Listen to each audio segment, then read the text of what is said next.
Halkani waa Go Media. Dhegeystayaal ku soo dhawaada barnaamij gaar ah oo aynu kaga hadli doono siyaasiga Somaliland ugu hadalhaynta badan. Waa kuma siyaasigaasi? Kala soco Go Media.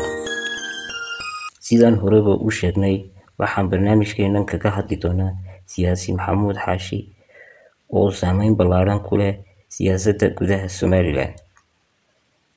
Shacabka Somaliland waxay aaminsan yihiin siyaasi Maxamuud Xaashi hadba xisbiga uu raaco inay raaci doonto guusha 5 sano ee soo socota. Haddaba, sida ay noo xaqiijiyaan taageerayaasha siyaasi Maxamuud Xaashi Cabdi, waxay u digaarogtay xisbiga UCID markii labaad markii uu ka waayay hiil xisbiga wadani, isla markaana ay ka faa'iideysan waayeen taageerayaasha faraha badan ee uu leeyahay.